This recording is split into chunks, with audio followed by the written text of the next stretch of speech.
our standings. Cloud9 remain at the top with a strong 9-2 record uncontested, and behind them in second are 100 Thieves and TSM. With Dignitas in fourth, Evil Geniuses and Team Liquid are together in fifth with a 6-5 record. And what you think happened to cause the game-ending win, or swing rather? First up, we've got a beautiful piece. I also want to say how beautiful everyone looks now. You learn. You camp impact 1 time, 2 times, 3 times, but the 4th time, that's where we draw the line.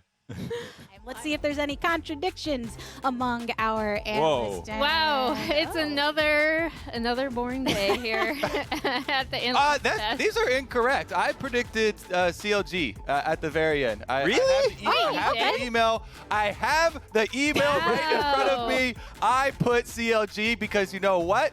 I'm really interested to see where TSM is going to take us as far as the top lane. You know, yesterday Huni did bring out a pretty impressive Jace game, and you know, I wonder if Huni is willing to slap that down. Jace also considered a pretty good answer into the Gnar, you know, not as aggressive or kind of all in on the lane. And Sylas getting locked in as well, so it should be Sylas mid, Mundo jungle, Gnar top, and the Trist will go bot as expected. Pretty interesting stuff here. It's not the most amazing ults for Sylas to steal, but Skarner is pretty valuable. You know, and we'll see what the support pick is actually going to be, because if they do opt into a trade, you put up the explosive shot, you have those 3 quick autos to stack that up. Palafox could be in trouble here, though. Ooh, gets nice Flash. Sword Art rewarded with a summoner spell on that one. Oh, Palafox now stunned up. No more damage coming through. Last auto attack. Ignite is ticking, ticking, not good enough.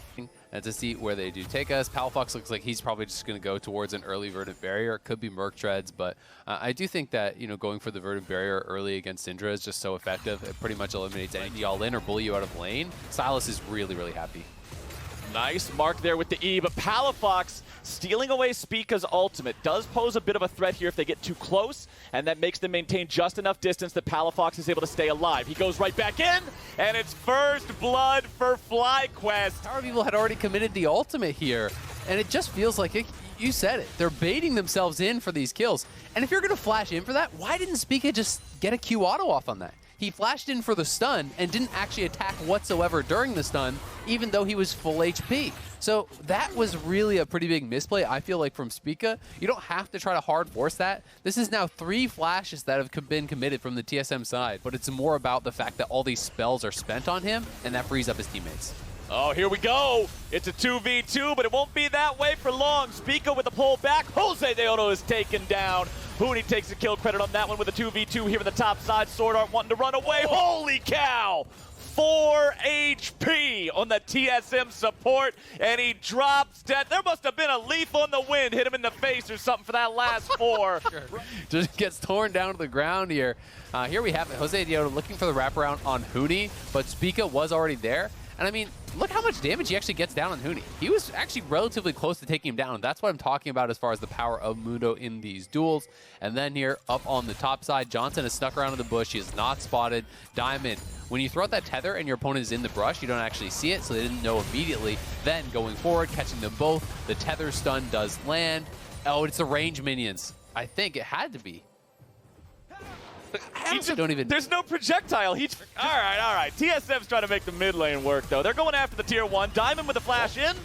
Power of Evil with a flash out. TP showing up. Licorice finding the opportunity in the angle here on Spica. There is no way Skarner walks out of that one. Free kill for the side of FlyQuest. Bottom side, though, Sword Art and Lost could just be gifted a freebie right about now. They allow Licorice to walk all the way right there into the brush. Lands everything all at once. Are you surprised to actually... well, they're going after Jose. CC finds him there at the very end. A little bit more damage takes him down, but now TSM may have overcommitted here. Nice punish coming out from the bottom lane of FlyQuest. They've already grabbed the first kill, but they will not grab the second. It is a 1-for-1 trade. Both junglers using their flashes there, and both still dying. Given that Johnson is actually the one that picks up the kill, now they have pressure here in mid lane. Can likely finish this off. They're going to dive, too. Oh, Palafox is just getting in there. Doesn't even matter that he doesn't hit the stun in the center of kill in the tier 1 turret.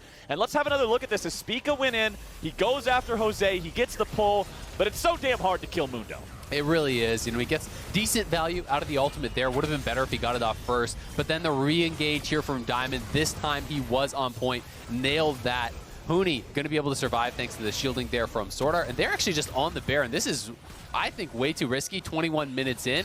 We'll see if they look for a turn in the fight, though.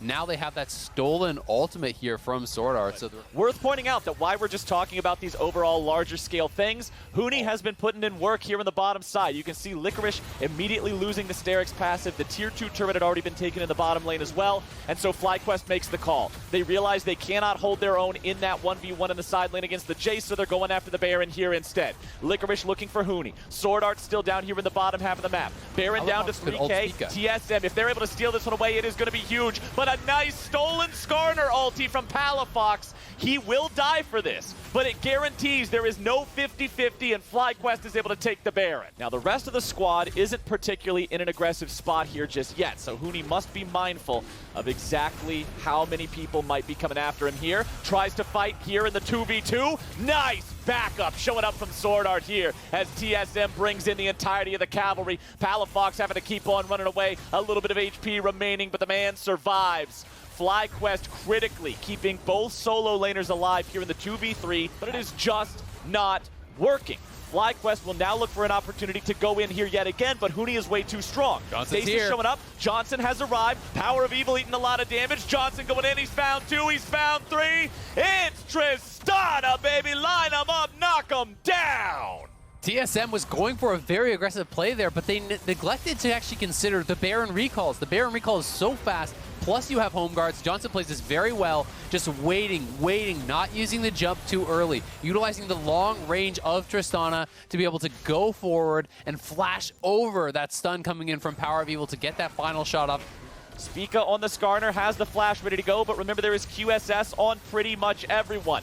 TSM still over there on the Drake, and it's stolen away by Jose Deodo as TSM try to go in and go for the fight. Diamond's going to be tanking up here at the very start as Spica's having to run away. Huni goes over the wall, but Johnson comes after. FlyQuest are absolutely decimating Team Solo mid. Sword Art tries to get away. It's a double kill for Palafox. They get the objective. They get the fight. TSM is running all the way back to the hills, but Power of Evil alone will not be enough to stave off this assault. Yeah, they've got the next wave. Spica did survive. Johnson buster shot him away to safety, but it's going to be a 2v5 defense. I don't think that there's really much of a chance they can do it. There's even a super there to tank things up, and in they go. There it is. Spica will try to defend. Power of Evil suppressed and pulled back with the stolen Skarner ultimate. Licorice ends up taking him down, and FlyQuest will upset TSM 12-4. Absolutely massive win here for FlyQuest. They have been struggling. Taking down one of the top teams in the league is going to be so huge for their confidence, for the team morale. They look so happy about it.